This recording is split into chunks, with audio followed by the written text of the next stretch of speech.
episode 16 of Publishing by the Numbers. I'm Janet S. Brown, and I'm here today with my amazing and very, very fabulous co-hosts, CJ Anaya, who, in my screen is up above me. Hi, CJ, and Virginia Anderson. Hello, hello, Hello. It is the 29th or something right around there, depending on which time zone you're in. Time zones make me crazy. This is irrelevant, but because we like irrelevant things. Time zones make me crazy. And at the end of February and beginning of March, we're going to have to shift them again.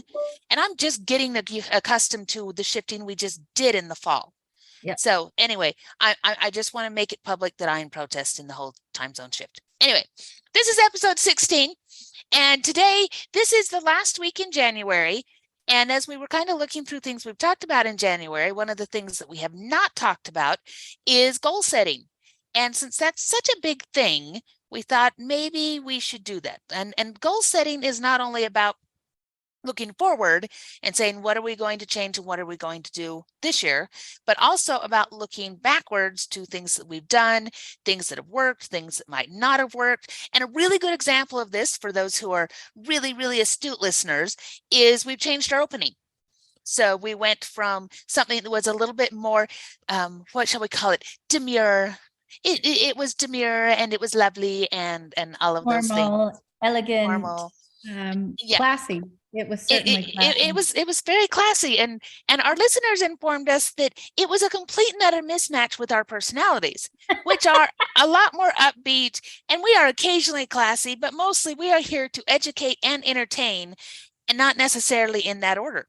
Right. So we've come up with new music and kind of pick that up so that it's going to match everything else that we're doing. And that's a good example of looking at what did we do in the past and did it work or not?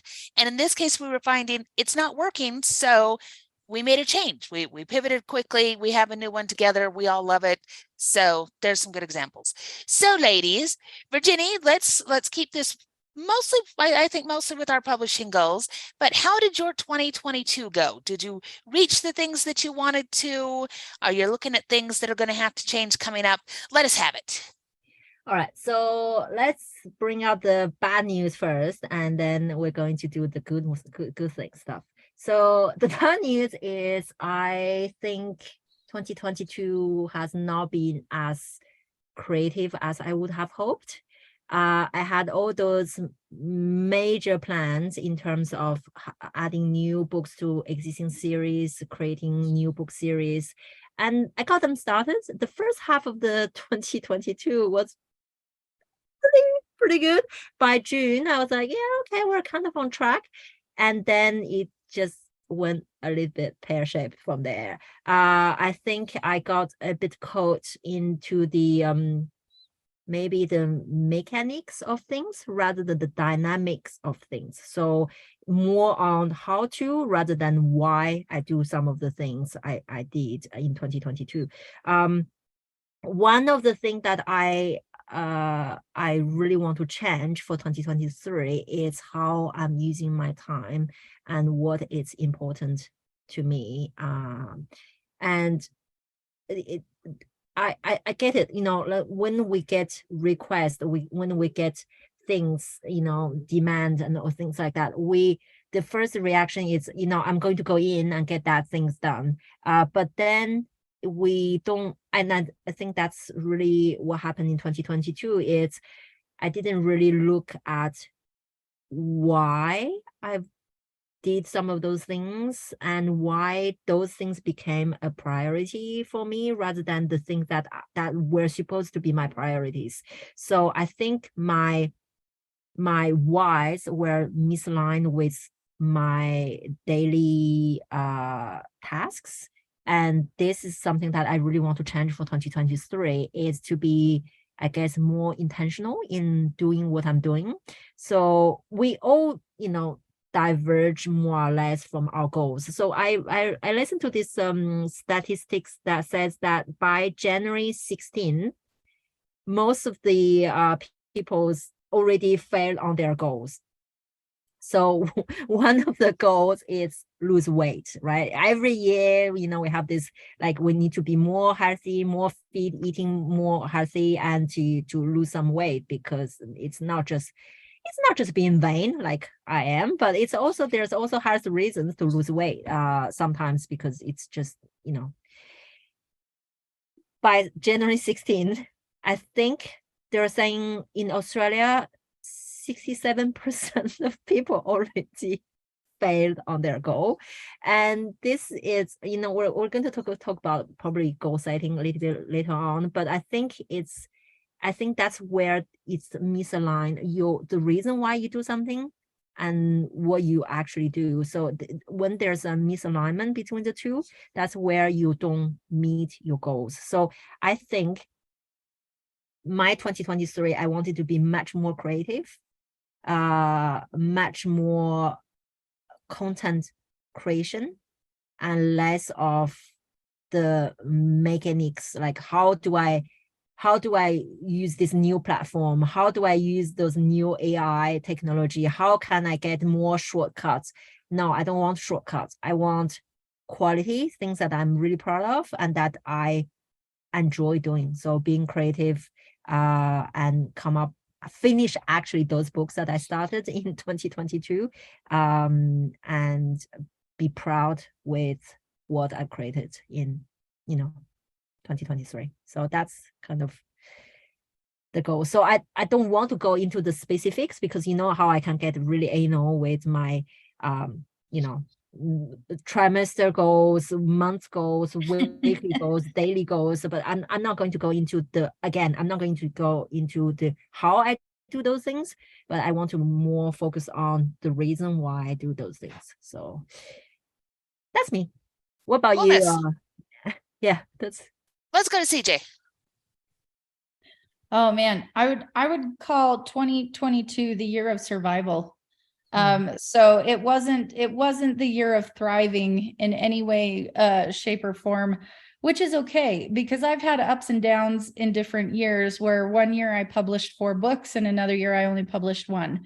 And so I'm having to give myself a little grace in the sense that when life hits and different challenges occur, sometimes your publishing schedule does not go according to plan. And Janet and V both know that I've been trying to get this book published for the last 6 months and did not hit my deadline in December.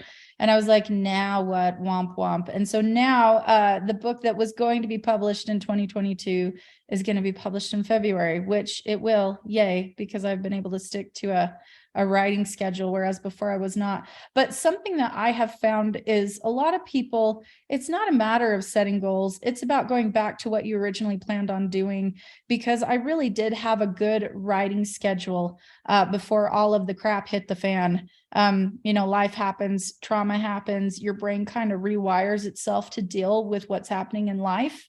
And sometimes that can affect the way that you create. And so now I'm trying to get back to the basics and take my own advice, which always was find a specific time of day that is sacred to you and write, even if it's only 30 minutes. And I would preach this over and over again to authors. And then this last year, I couldn't nail that for the life of me. Couldn't find just a time where I could be in it and in the zone. So I think my goal moving forward this year is to get back to the basics of what I know works productivity wise.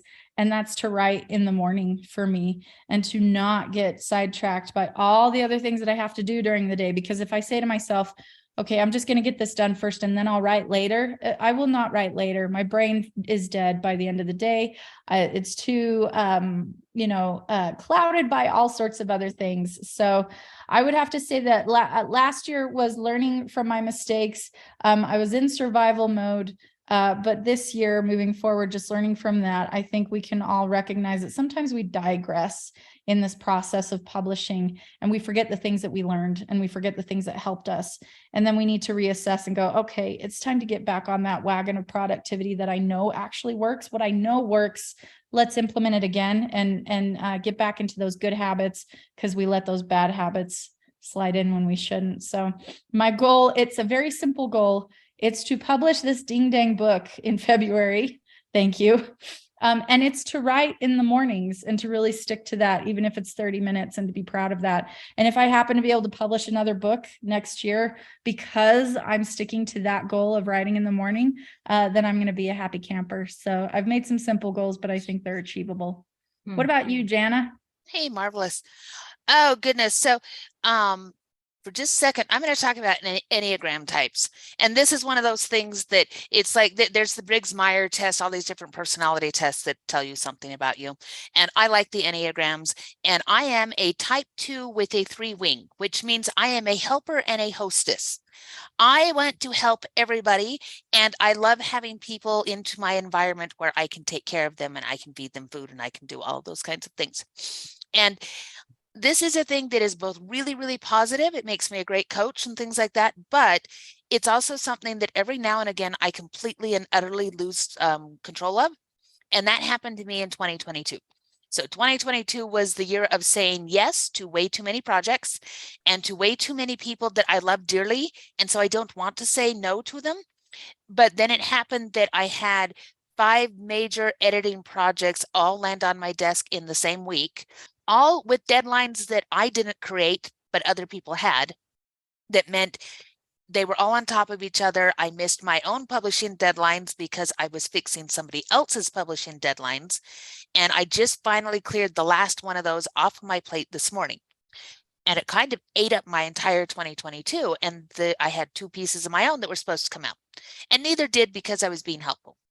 So I do not want to stop being helpful. That is an innate part of my personality, but that's the bad side of that Enneagram. Every Enneagram type has, here's the positives and here's the negatives. And with type 2s, we do tend to get taken advantage of, and not even because people are trying to, but because they say, oh, I need this. And you go, okay, I'll help. I want to be helpful. And so my best friend for Christmas got me this little statue of Shiva. She is living in India now. And so she had made a trip out there to India before they moved out. And I have this little statue of Shiva sitting up on his little cushion, and his hand is out and it says no.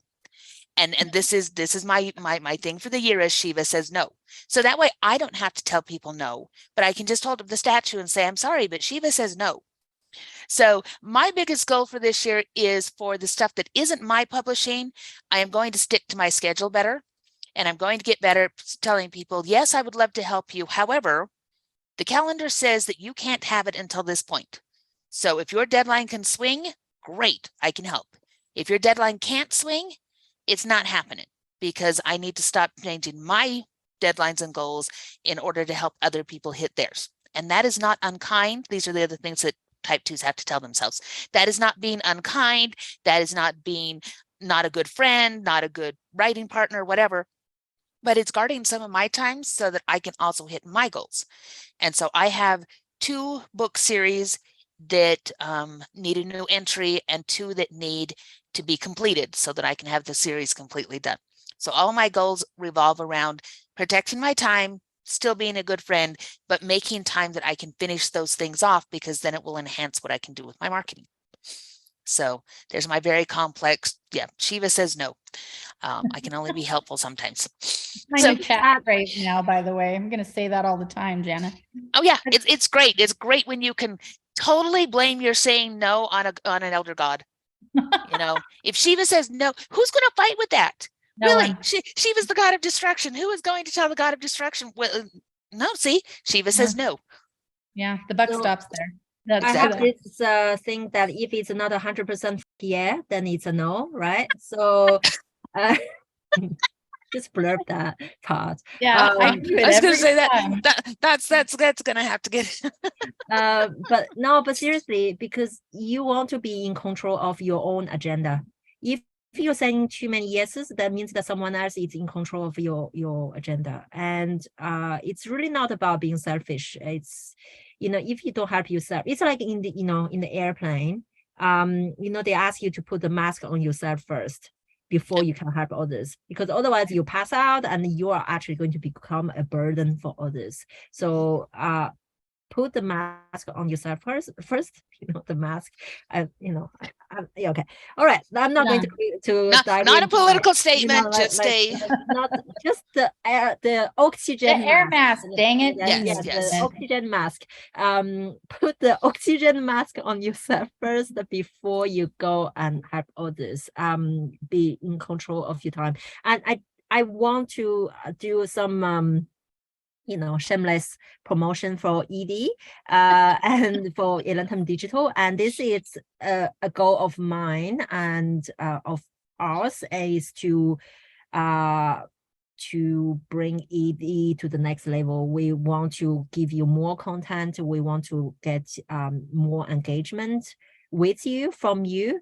And this is part of the goal that we want to make sure that we are going to develop Elantum Digital more. So we're going to start launching some of the services that we can offer you, book editing, formatting, one-on-one consultation, and we're going to also bring this community together. So we're going to start having weekly Q&As, so where you can ask questions. So we're going to build a place where you can actually ask each other's questions, because we don't know everything. Far from it. I mean, Jenna is pretty close, but I don't. So it's, and we also learn from you, like just that example of the intro, I'm taking it up for me. I try to be classy and formal, but when it's absolutely not on brand, it's not matching or congruent with our personalities at all. So we are listening to your feedback, and we're changing for better. So this is also part of our common goal for 2023 is to develop Elantum Digital. So that's it. That's the shameless self-promotion part. Yes, Proceed. and scene. So let's talk just a little bit, just for a couple of minutes here, about goal setting. There are a million different ways that people set goals. There are big goals, there are little goals. What are, and we're not going to tell anybody, this is 100% the way that you should do it, but I did want to get into a little bit kind of what do we do when we're setting goals that somebody might be able to learn from and to try. So I'll use myself as an example. In publishing in general, I have a big goal. So my big publishing goal, the thing I really, really want, is to make enough money off of my books that I can retire my husband early. He works for the state. He's got at least another 13, 14 years before retirement. And I would like to get to the point that what I do here totally replaces the money that he's making, to the point that he can now come home and he can be a kept man, and he can take my daughter to things and go buy the groceries, whatever, and I will continue to have conversations with the imaginary people in my head. That's my goal, because then at that point we can travel and we can do all these other things that we would do together. So that's the big goal. That is not this year's goal. That is not, it doesn't have a specific time frame on it. So it's not a SMART goal. It's not something that is immediately actionable. And I know that. But I know that's what I'm working toward. That is the long-term thing. And I keep that in mind when I get really frustrated, or when I hit big milestones, to go, okay, this is moving me towards the big goal, which is he retires and we can go write at various places in the world. Well, we'll go visit Virginia and, sit out on the beach and write things, and it would be fun. Yeah, promises. I have to make enough money first, because it's expensive to fly to Australia. But so that's not a good goal, as far as I can't, every time that I look at things, I can't actually say, and this is getting me this much closer to that big goal, but I know that it's out there. I know that that's what I'm going towards. So instead, I like the SMART goals. I am not the one who came up with this. It's an acronym. It means goals that are specific, measurable, achievable, realistic, and timely. I do not follow it really, down to the letter, the way that the books about SMART goals tells you to. But I like this idea of goals where I can set the goal and it's specific, and it's something that I can see myself making progress towards, and it's something I can do in a short time frame, instead of just saying, well, by the end of the year I'm going to have these 4 books written. I can instead look at it and go, okay, by the end of January I need to have the outline done for book 3. So I need that outline done, and I can specifically look at that and go, this is a very realistic goal for that much time. And then it's funny that, we're talking about the end of January because we're taping this before you're hearing it. We're living in the past and the future at the same time.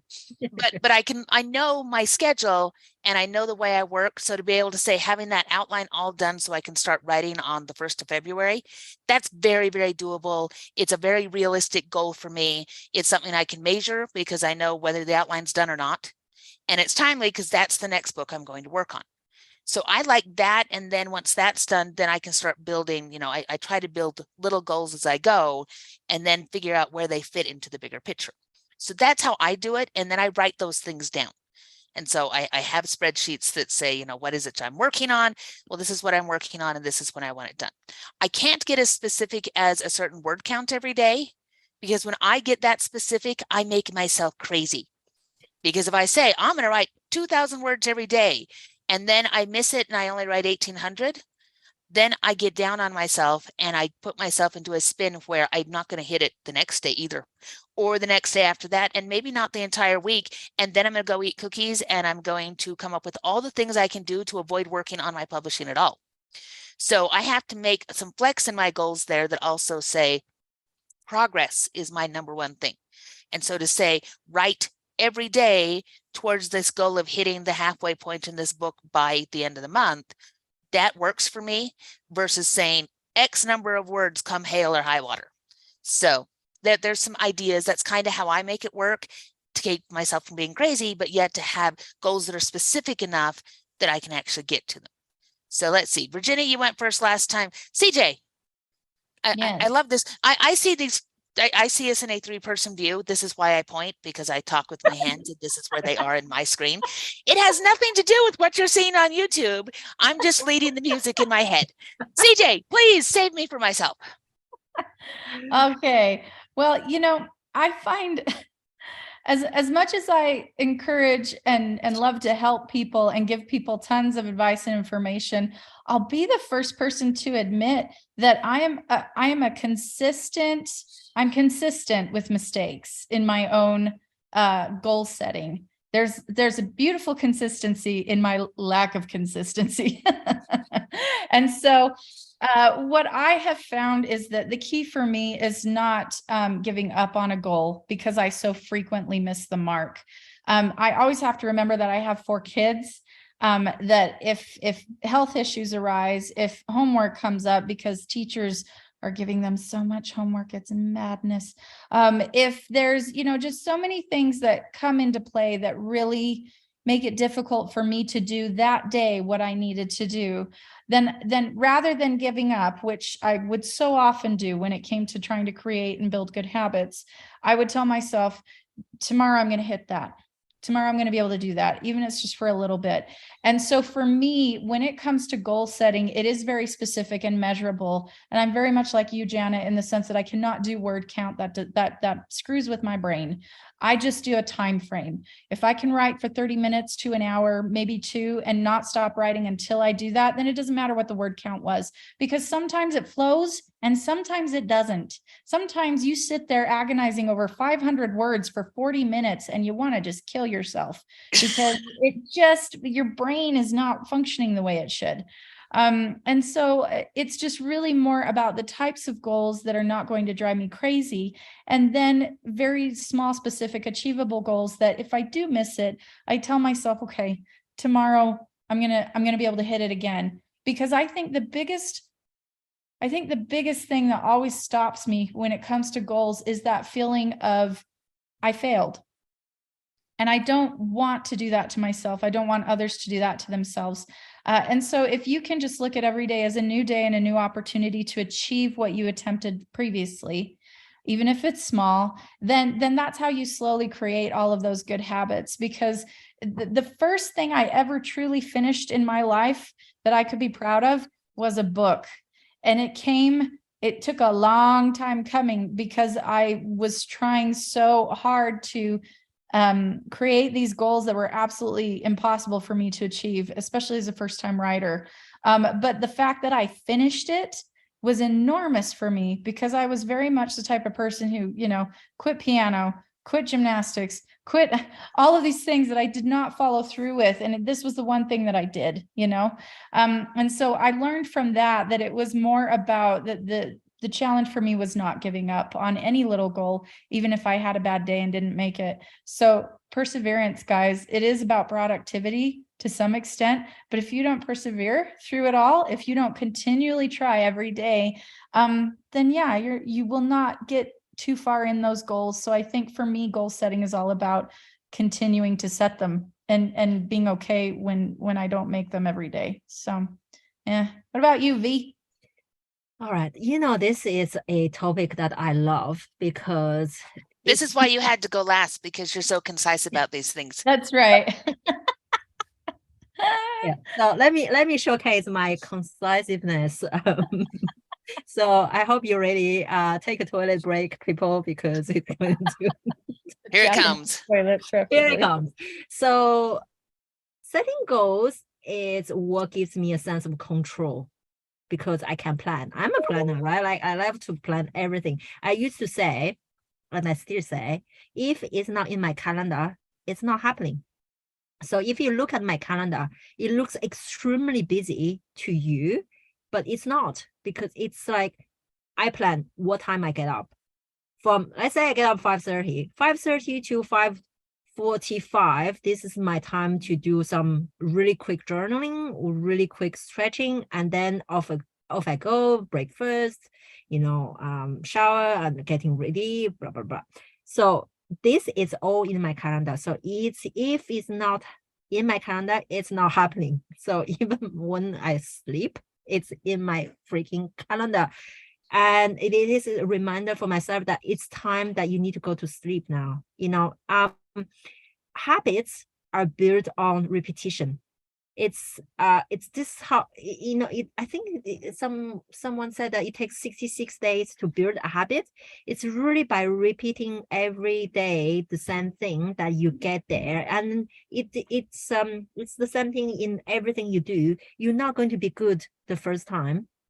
It's going to take practice to get good at something. And like in many aspects, I think we're like kids. Like with my daughter, she gets upset because she's not getting something right the first time, and I like to tell her, you know what, every time you make a mistake, high five this, because this is a great opportunity for you to learn. If you get everything right in the first time, which is impossible, what is the learning opportunity? So if you don't get any learning opportunity, you don't improve, you don't get better. And so look at mistakes as opportunity to learn. So every time she makes a mistake, I'm like, high five, this is great.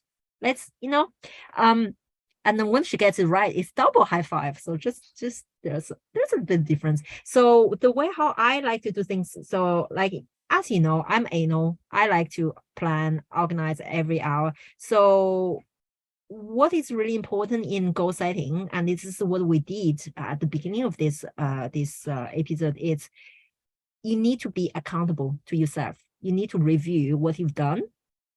And so what I do is every Sunday, I plan for my week to come. And when I say I plan my week, it's every day.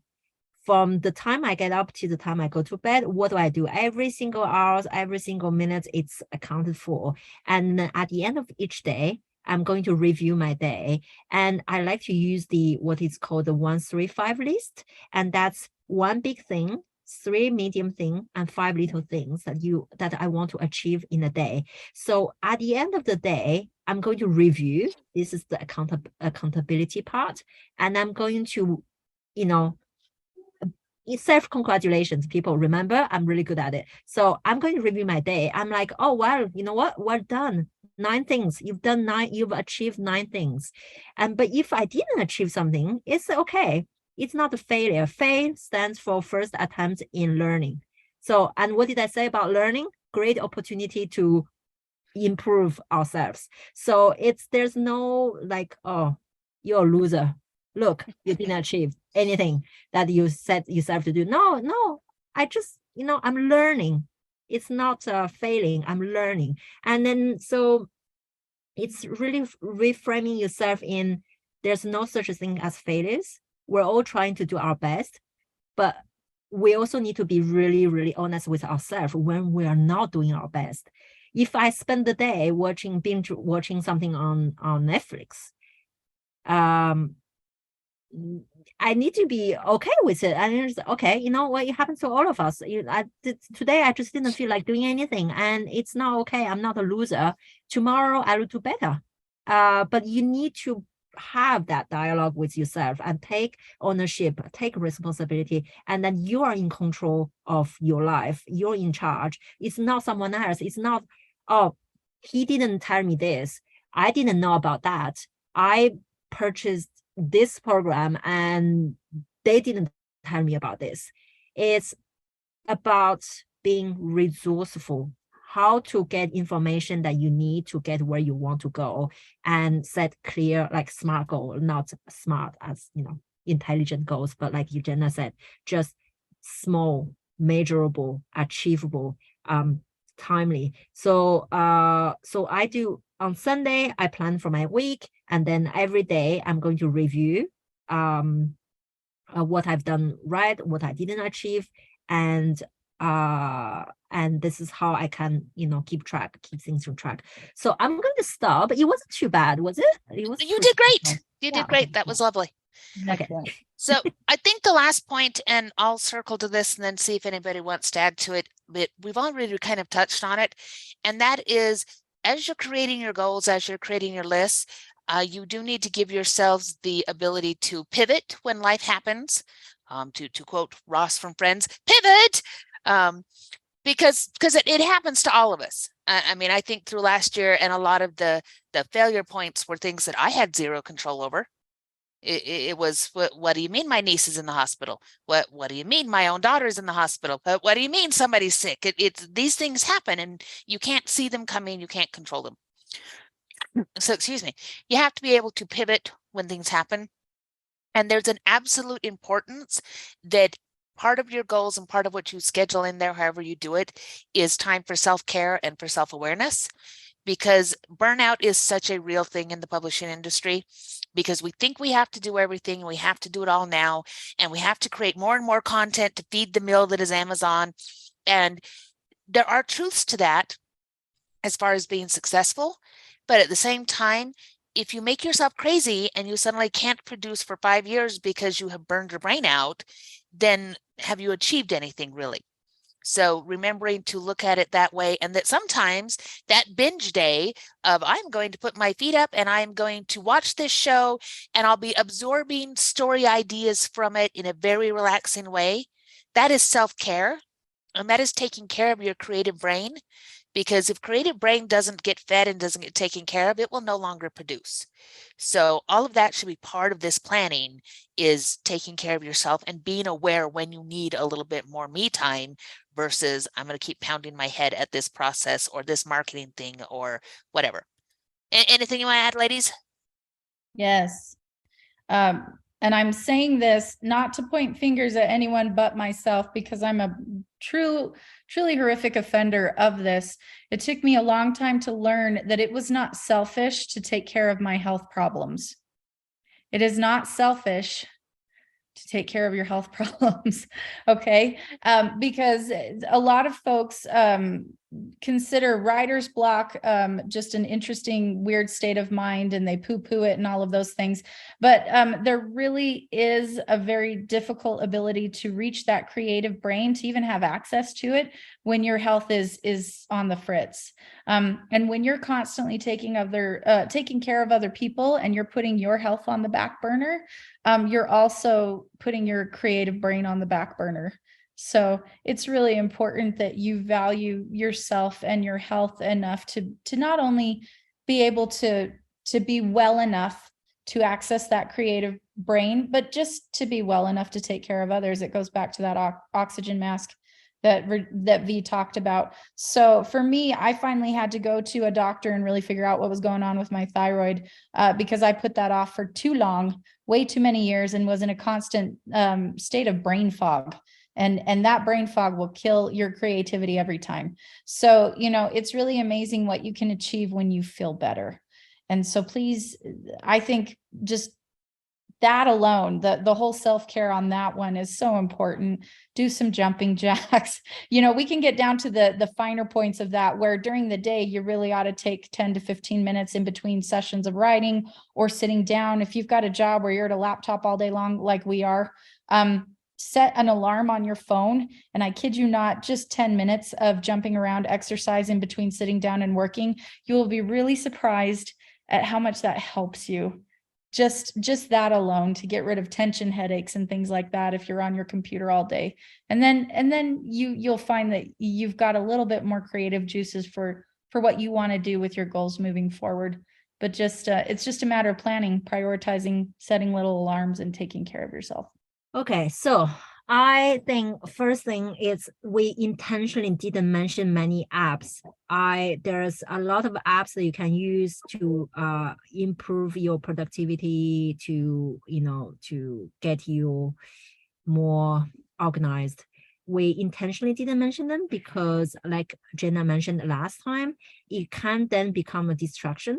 There's a lot of different project management tools. There's a lot of productivity tools that I personally use. I'm very tempted to mention them, but I'm not going to because it will become a distraction. So once you find something that works for you, stick with it. Don't go try to find the holy grail of all productivity tool, because it doesn't exist. It comes really within you. So that's the first thing I want to mention. The second thing is, when we talk about self-care, it's not about go get a massage or have a manicure session. It's not Wait, not what? that. I want it to always be a massage. Yes, I do too. Who are you? What are you talking about? That's not Okay. fun. It's not just that. It's not just that. Okay. As long as it can sometimes be a massage. Oh yeah. Okay. It's I approve. You're allowed.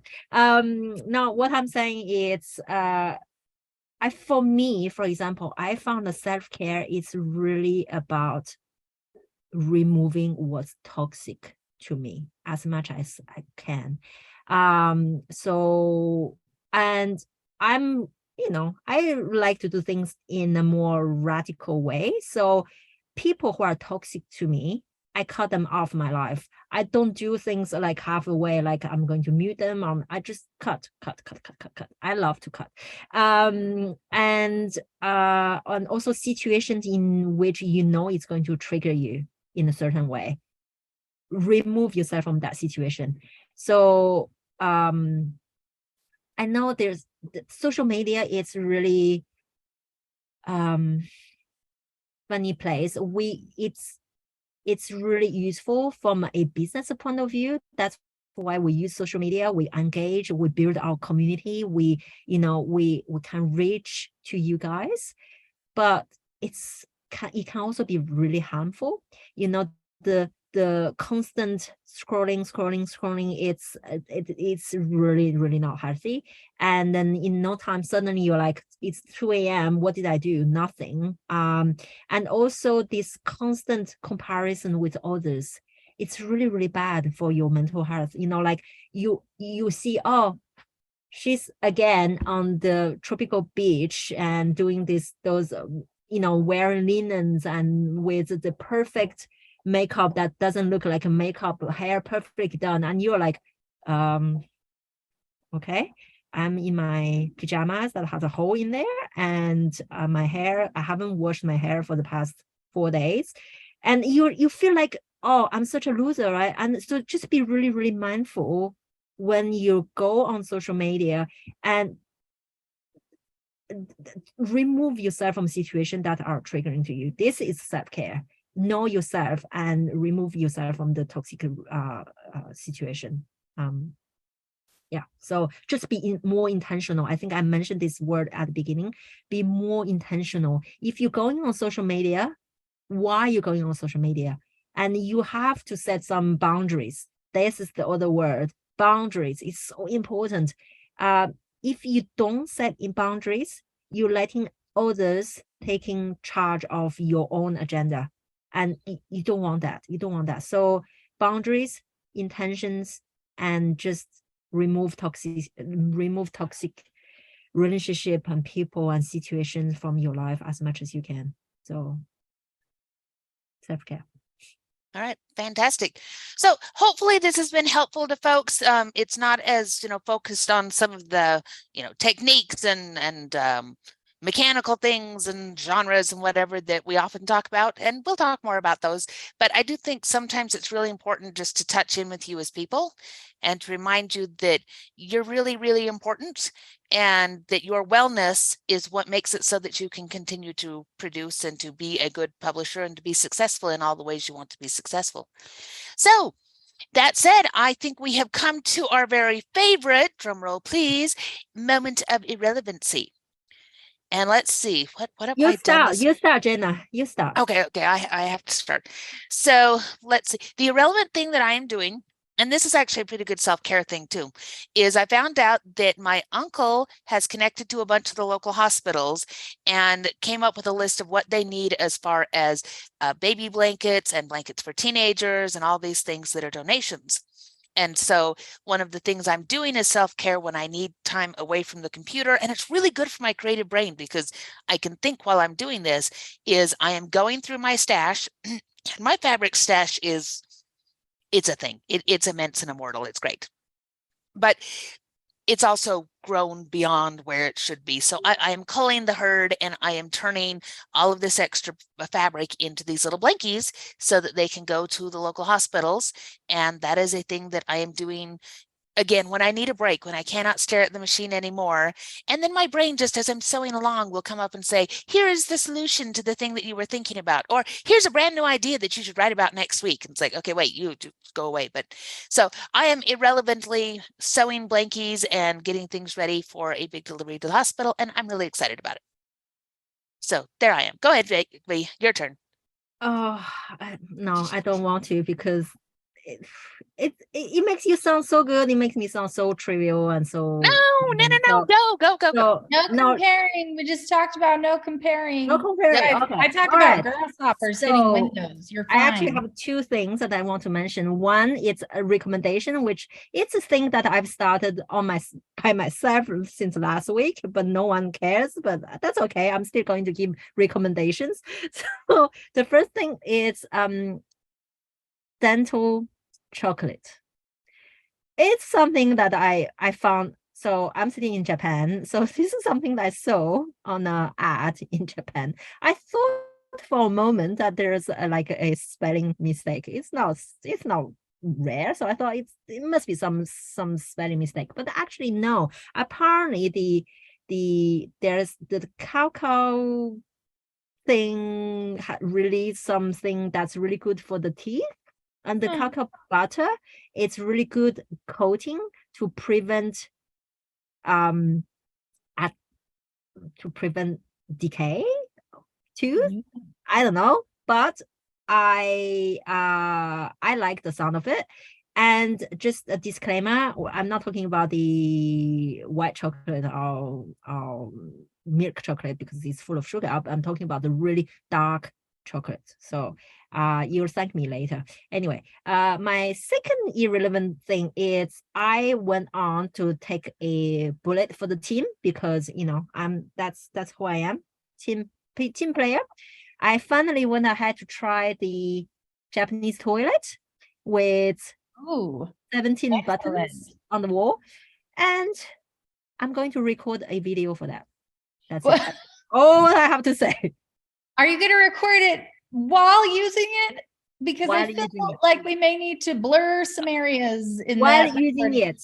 Yeah. We are PG rated kind of thing. So I will blur certain areas, but I'm willing to watch that. I'm interested. I just want to see all the buttons. Does it light up?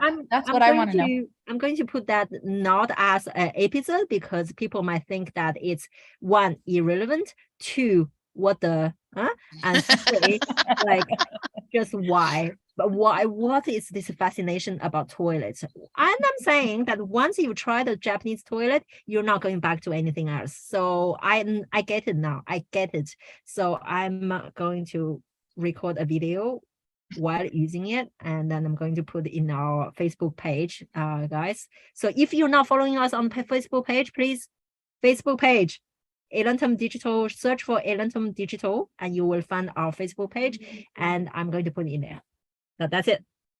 Awesome. Your turn, CJ. Okay. CJ, I have no idea how you can follow those 2 bits of irrelevancy, but I certainly want you to try. All right. So I really like singing with strangers. I've decided that this is my new favorite thing. So, well, it's not my new favorite thing. It's been a favorite thing for a while, but then I picked it up again because I hadn't been doing it. So if you guys have ever found the app called Smule, Smule, you can download the app onto your phone. You can get on there and you can karaoke the crap out of that sucker. And you can do it with all sorts of people everywhere around the world that you've never met before. You could try singing Spanish songs. You could try singing Korean songs. I did attempt that. That was, well, we won't go there with that one, but I did attempt it with a fellow Korean, and I think that I nailed some of it. I also think I probably said some things that probably weren't correct because it's tonal, Korean, like it seems like with a lot of Asian languages, if you say it wrong in just a different tone of voice, you've somehow sworn and offended all sorts of mothers.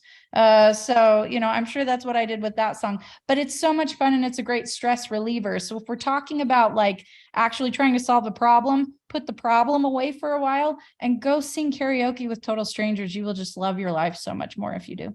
I think we need to put an extract of a Smule performance by CJ on our Facebook. Absolutely. Let's do I did a great one last Christmas. I think it was I wanted a hippopotamus. This is mine. This is my song. Yeah. This is my song. We can put a snippet of that. Now they've got 2 reasons to go to the Facebook page, the toilet and the hippopotamus song. These are great selling points. I don't know why you wouldn't immediately run over there now. Exactly. All right, guys, I think that better be the end of it. And we're going to end on such a lovely high note, and we love our lovely high notes. Thank you so much for everybody for joining us. You can find the show and the show notes at www.elantumdigital.com and follow the podcast on YouTube or your favorite podcast distributor. If you enjoyed the show, please subscribe and leave us a review. We'll see y'all later. Bye-bye now. Bye, guys.